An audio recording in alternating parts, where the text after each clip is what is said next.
하나님께서 오늘 우리에게 주시는 말씀은 구약 성경입니다. 시편 23편 1절에서 6절 말씀입니다. 시편 23편 1절에서 6절 말씀을 교독하도록 하겠습니다.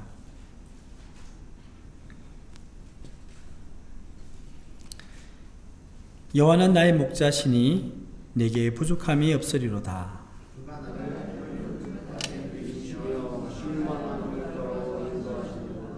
내 영혼을 소생시키시고 자기 이름을 위하여 의의 길로 인도하시는 도다.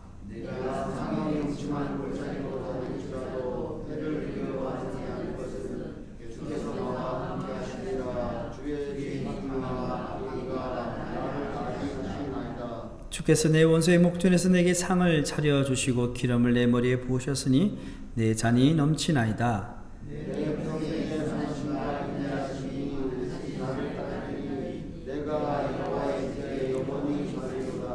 아멘. 할렐루야. 네. 오늘 우리가 묵상하게 되는 말씀은 시편 24편 3편 말씀입니다. 우리가 예수님을 오래 믿다 보면은 우리 성경 말씀들이 이렇게 하나하나 우리 마음 가운데 다가오게 되는데요. 특별히 시편 23편 말씀은 대부분의 우리 성도님들이 좋아하는 말씀일 겁니다. 그리고 예수님을 안 믿는 분들도 여호와는 나의 목자시니 내게 부족함이 없으리로다, 이 말씀은 많이 들었을 것 같습니다. 이렇게 이 말씀을 우리가 묵상을 하면서 늘 느끼는 것이 무엇입니까? 참 말씀을 읽으면 마음이 따뜻해진다. 하나님께서는 목자가 되시고 우리는 양이구나 라는 생각을 하게 됩니다. 저는 오늘 말씀을 통해서요, 이 다윗이 어릴 적부터 양을 치고 또 그 일을 하면서 하나님과 자신과의 관계에 대해서 생각을 했을 것 같아요. 그래서 이 시편 말씀을 우리가 읽고 묵상할 때에 다윗이 양을 치던 그 시대, 역사적 상황들, 그리고 문화적 상황들, 그리고 지리적 배경들이 참 중요하거든요. 그걸 잘 이해하면 이 시편의 말씀을 잘 이해할 수 있는데, 오늘은 지리적 배경, 또 여러 가지 문화적 상황들을 살펴보면서 말씀을 나누기를 원합니다. 여러분들 양고기를 좋아하십니까? 지난번에 우리 몽골 단기 선교를 갔는데 좋아하시는 분들은 좋아하시고 그렇지 않으면 그렇지 않은데 저는 좀 좋아하는 편인데, 어느 날 이제부터 우리나라에서도 양고기를 많이 소비하기 시작했습니다. 주로 이제 보면 여러 나라에서 수입을 하지만 이 뉴질랜드라는 곳에서 양을 많이 키우거든요. 그래서 뉴질랜드에서 양을 어떻게 칠까 제가 한번 찾아보니까, 여러분 사진 한번 보시면요, 어떻습니까? 예, 끝없이 보이지 않는 이 푸른 초장에서 양들이 한가로이 풀을 떨어 먹는 모습이죠. 그래서 이걸 보면 다윗도 저런 데서 양을 치지 않았을까라는 생각을 할 수 있는데요, 좀 다릅니다. 예. 그 다음 사진 보시면 이게 뭘까요? 유대 광야입니다. 우리 성경에 보면 광야가 등장하잖아요. 그러니까 유대 광야예요.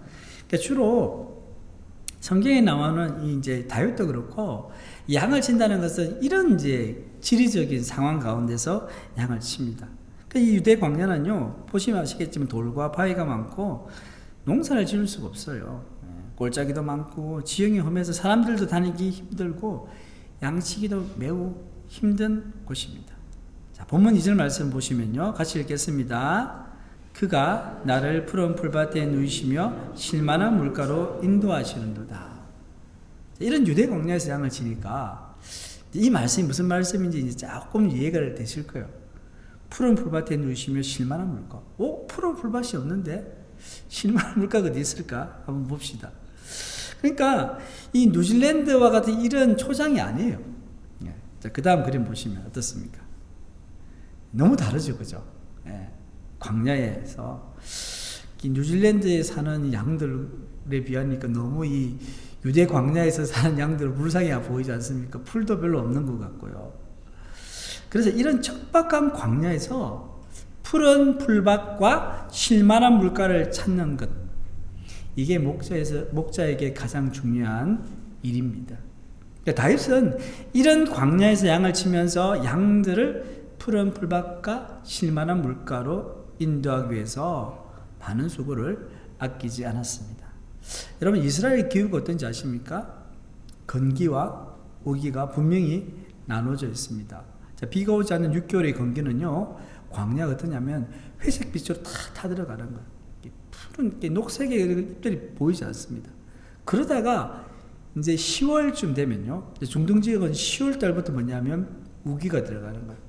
성경에 보면 이른 비와 늦은 비 있죠, 그죠? 10월에 내리는 비를 이른 비라는 거예요. 이른 비를 통해서 이제 조그마한 풀들이 파릇파릇 나기 시작을 합니다. 이것이 바로 다윗이 노래하는 푸른 풀밭이에요. 푸른 풀밭. 그러니까 태양이 내려쬐는 곳에는요, 사실 푸른 풀들이 제대로 살 수가 없습니다. 그래서 광야의 그늘질 곳에 아침 이슬의 도움으로 풀이 이제 자라나게 되고요. 그래서 목자는 푸른 부지런히 목조지가 있는 곳을 찾아다닙니다. 그리고 양들에게 물을 먹이기 위해서는요, 광야에 숨겨진 이 오아시스와 같은 물웅덩이와 같은 이런 곳을 찾아다녀야 합니다. 그래서 다윗은 본문 2절에서 뭐라고 얘기하면 그가 나를 푸른 풀밭에 누이시며 실만한 물가로 인도하신다고 노래한 것입니다. 다윗은 오늘 본문을 통해서 우리의 인생에 대해서 말합니다. 자신이 거칠고 황량한 광야에서 양을 치듯이 하나님께서도 광야와 같은 세상 가운데 양과 같은 자신을 인도하심을 노래하고 있는 것입니다. 다윗에게 하나님은 자신의 인생을 인도하시고 돌봐주시는 목자였습니다. 그래서 본문 1절 말씀에 여호와는 나의 목자시니 내게 부족함이 없으리로다. 한번 같이 읽겠습니다. 여호와는 나의 목자시니 내게 부족함이 없으리로다. 이 말씀은 이렇게 읽을 때마다 마음이 따뜻해지고요, 기분이 좋아요. 여호와는 나의 목자시니 내게 부족함이 없으리로다. 여호와 하나님 목자이면 다윗은 양과 같죠. 그래서 양은 여러분 어떤 동물일까요? 양의 특징은 오늘 몇 가지 말씀을 드리기를 원합니다. 첫 번째는요, 양은 시력이 나쁩니다. 그러니까 이제 동물학자들이 연구를 해보니까 양은요, 근시에 가까운 눈의 구조를 가지고 있었어요. 먼 거리를 선명하게 보지 못하고요, 주로 1m에서 5m 정도의 가까운 거리만 보되 선명하지 않아요. 흐릿하게 볼 수 있습니다. 그래서 앞에 낭떠러지나 막 숲 같은 게 있어도요, 잘 구분하지 못하고요, 주변 지형을 스스로 파악해서 안전한 길을 선택해서 갈 수 있는 능력이 굉장히 떨어집니다. 그리고 시야 범위는요, 양이 이렇게 뾰족하게 생겨가지고 눈이 이렇게 돼 있잖아요. 옆으로는 잘 보는데 바로 앞에 있는 어떤 물건들, 장애물들은 잘 보지를 못합니다. 그래서 눈앞에서 뭔가 왔다 갔다 하잖아요. 그러면 이게 뭔가 싶어서 따라다녀요. 개가 왔다 가도 따라다니고 목자가 왔다 갔다 해도 따라다니고, 그 정도로 시력이 좋지 않습니다. 두 번째는 양은요, 잘 넘어집니다. 양의 다리는 다른 초식 동물에 비해서 약해서요, 빠르게 걷거나 달리거나 급하게 방향을 팍 바꾸게 되면 쉽게 균형을 잃고 넘어지게 된다는 거죠. 앞서 말씀드린 것처럼 시력이 좋지 않지 않습니까? 그래서 지형 그리고 뭐 장애물들 잘못 보고는 그대로 걸어가다가 발을 헛디뎌서 넘어지는 것이 부지기수입니다. 그래서 중요한 건 뭡니까? 양은 양모, 틀이 있잖아요. 얼마나 빨리 자랍니까? 자라게 되고, 또 암양은요, 이제 이 젖을 품고 있기 때문에 몸도 무겁고, 또 살찐 양들은 무거우면 이 체중 자체가 위쪽으로 이제 쏠리게 되는 거예요, 위쪽으로. 그러니까 경사진 곳에 이렇게 살짝 누웠다가 그냥 뒤집어지는 거예요, 옆으로. 네. 그러면 일어나지 못한 자예요. 그리고 뛰는 속도도 느려서요, 맹수가 나타나면 쉽게 잡아먹힙니다. 2번과 연결되는 거죠. 3번 보시면 양은 넘어지면 혼자 일어나지 못합니다. 넘어져서 일어나면 좋은데 일어나지 못해요. 일단 넘어지면 대체로 벌러덩 내 발, 다리가 하늘을 향해서 쳐들고 있는 거예요. 무게중심이 위쪽에 있기 때문에. 그래서 아무리 용을 써도 잘 못 일어납니다. 이렇게 되면 어떻게 될까요? 혈액순환이 잘 안 되고요, 다리가 마비되고 호흡 곤란이 오기 시작하는 거예요. 여러분, 그 양과 같은 이 이제 반추 동물들은 위가 몇 개 있어요? 4개나 됩니다. 대세김질을 하다 보니까. 그리고 꼴을 먹으니까 얼마나 속에서 이렇게 뭐랍니까, 이제, 그 부패라고 하죠. 이렇게 되면 가스가 막 올라오잖아. 근데 이제 위치가 바뀌게 되면요, 이것 때문에 굉장히 이제 힘들어하고 결국 가만히 내버려 두면 죽게 됩니다. 그래서 목자가 이렇게 세워주는 거예요. 목자가 없으면 죽을 수밖에 없습니다. 네 번째는 양은 시력에 비해 청력은 아주 좋습니다. 좋은 것도 있어요. 그래서 양은요, 비교적 먼 거리에서도 소리를 잘 듣고요, 소리의 방향을 민감하게 구분합니다.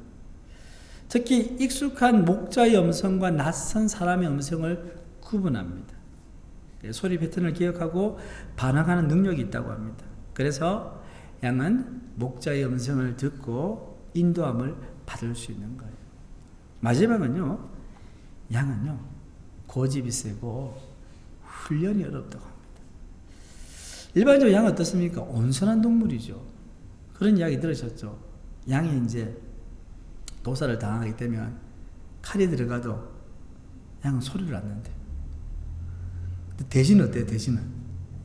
돼지는 난리도 아닙니다. 그냥 저도 어릴 때 기억나는데요, 뭐 잔치날에 돼지 잡는다 하면 뭐 온 동네가 시끄러우면 돼지 이제 목 다는 소리를 하잖아요. 깨끗 소리 나는데 양은 절대 소리를 안 내요. 그냥 칼이 들어오면 그냥 죽는 거예요.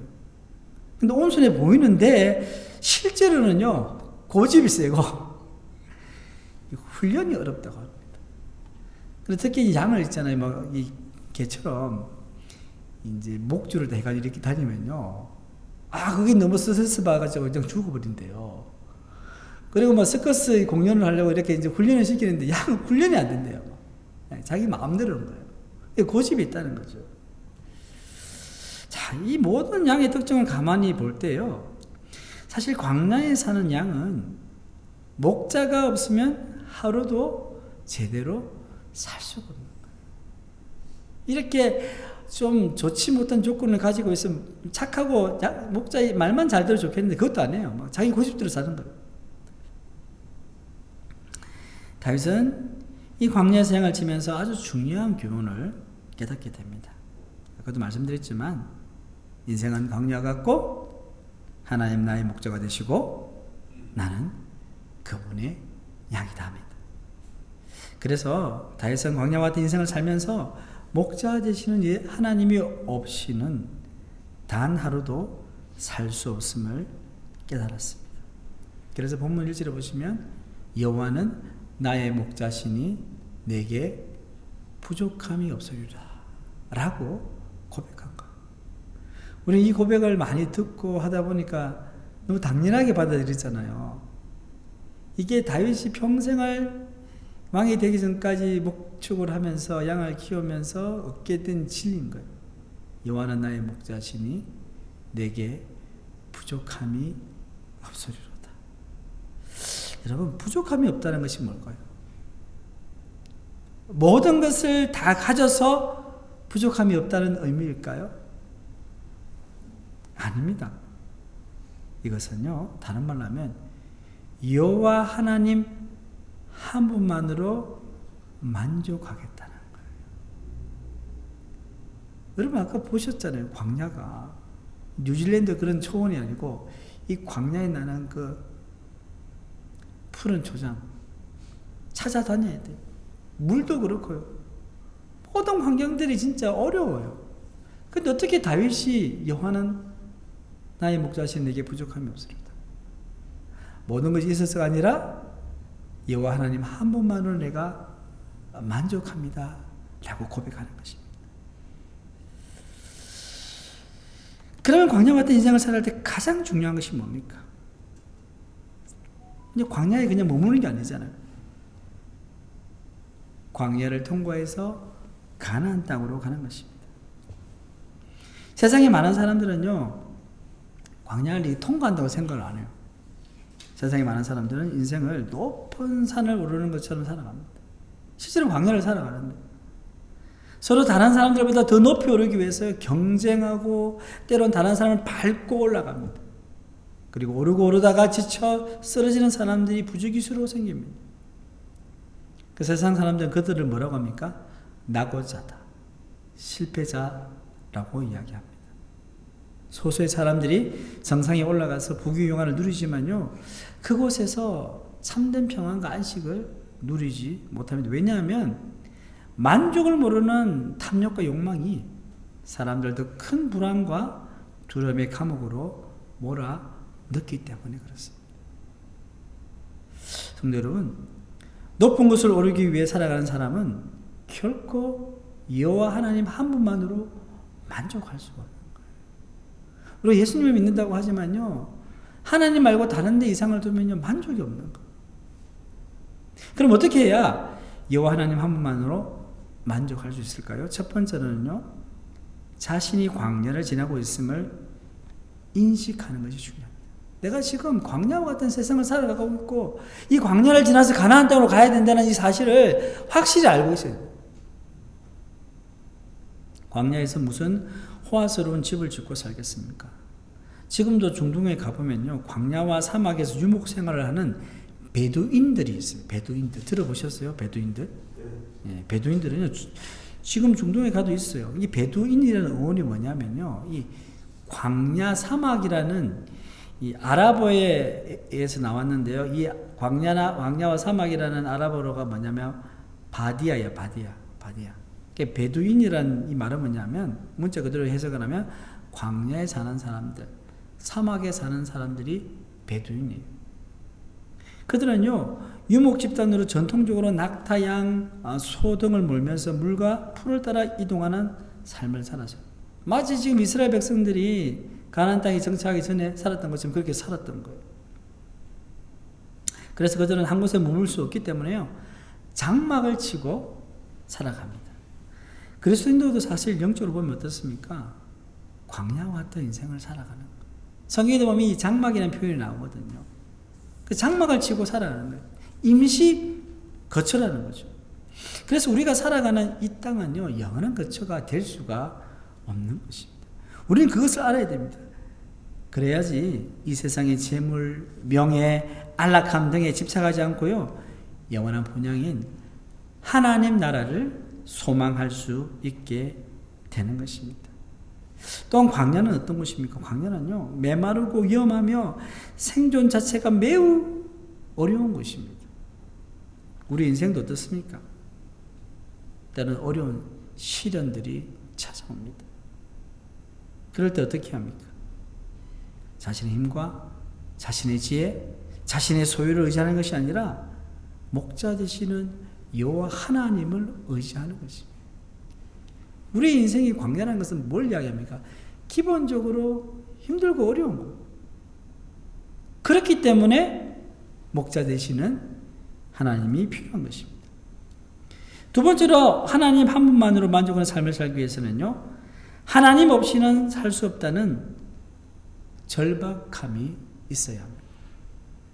다윗은 목자 되신 하나님 앞에서 자신이 양과 같은 존재임을 알았습니다. 양은 목자가 없으면 살 수가 없습니다. 마찬가지로 양과 같은 우리도 하나님 없이는 살 수 없습니다. 우리에게 정말 필요한 것은요, 세상에 그 무엇도 아닌 오직 하나님 한 분밖에 없습니다. 가난아이가 태어났어요. 아이가 태어나면 필요한 게 많잖아요. 옷도 입어야 되죠, 그렇죠? 젖도 먹어야 되고, 응가하면 기저귀도 갈아줘야 되고, 아이를 위해서 차 있는 사람 가시도 여러 가지 막 하잖아요. 정말로. 그런데 이 아기에게 필요한 게 뭘까요? 이 아기의 모든 필요를 다 채워줄 그 사람이 누굴까요? 엄마잖아요, 엄마. 그죠? 그래서 가난하게는요, 엄마만 있으면 돼요. 엄마 한 분만으로 아기는 만족할 수 있는 거예요. 그래서 가난하게 제일 필요한 것은요, 엄마가 주는 젖과 엄마의 따뜻한 사랑입니다. 마찬가지로 우리에게 필요한 것은요, 하나님께서 공급해 주시는 은혜와 사랑입니다. 그런데 우리는 세상의 헛된 것들에 매여 살고 있습니다. 세상을 살아가는데 돈과 관계와 능력과 지식과 명예 등 필요합니다. 필요하죠. 그렇지만 그것들에 매여 살거나 종속되어 사는 것은요, 하나님을 불신하는 행위예요. 그것을 우리가 잘 누리고 하나님 나라를 위해 쓰는 것은 좋지만 그것에 매여 살고 집착하게 되면, 다른 말로 하면 내가 하나님 한 분만으로 만족하지 못한다는 것이요, 내가 하나님 없이도 살 수 있다라는 고백이 되는 것입니다. 사랑하는 성도 여러분, 지금 여러분들의 인생은 어떻습니까? 평안하십니까? 아니면 위기 가운데 있으십니까? 만약 인생이 편안하시다면 감사하죠. 그렇다고 너무너무 좋아하실 필요 없어요. 왜냐하면 광야로 치면 광야의 지금 오아시스에 내가 좀 쉬고 있는 거예요. 누리고 있는 거죠. 시간이 지나면 어떻습니까? 어느 순간 깨닫게 돼요. 내가 광야에 살고 있구나 라는 것을 깨닫게 됩니다. 때론 고난의 시간이 찾아옵니다. 혹시 또 여러분들 중에 인생의 위기 가운데 있다고 생각하시는 분이 있으십니까? 괜찮습니다. 원래 인생이란 광야는 위기의 연속입니다. 하나 끝났다고 싶은데 또 다른 위기가 오고요, 어려움이 찾아오는 것입니다. 그러면 우리가 어떤 상황 속에 있을지라도 내가 광야를 살아감을 인식하고 하나님 없이 살 수 없다는 절박함이 있어야 합니다. 평안할 때든 힘들고 어려울 때든 나는 광야를 살아가고 있다. 하나님 없이는 내가 살 수 없다 라는 믿음이 필요한 것입니다. 그래야 평안할 때도 위기 가운데 있을 때도 하나님께 주시는 일상의 은혜를 누릴 수가 있는 것입니다. 평안도 위기도 결국 뭡니까? 하나님께서 모든 것을 주관하시기 때문에 하나님의 은혜로 받을 수 있는 것입니다. 중요한 것은 광야와 같은 인생을 살아가면서 목자 대신 하나님의 음성을 듣고 순종하며 살아가는 것입니다. 그래야 어떻습니까? 푸른 초장과 실만한 물가로 인도함을 받을 수 있게 되는 것입니다. 그래서 우리 여호와 하나님 한 분만으로 만족하는 삶을 살아갈 수 있습니다. 경제적으로나 여러분 힘들 때 있잖아요. 육신적으로 아플 때도 있고요, 관계적으로 어려울 때도 있고, 고민이 있고, 답답할 때도 있잖아요. 그런데 하나님께서 우리 사정을 아시기 때문에 그분의 음성에 귀를 기울이고 그 길을 우리가 쫓아갈 때 결국 뭡니까? 하나님께서 우리 가운데 은혜를 베풀어 주시면 우리 인생 가운데 평안이 찾아옵니다. 좀 적게 먹을 수 있고요, 좀 몸이 아플 수도 있고, 그죠? 때로는 힘들 수가 있어요.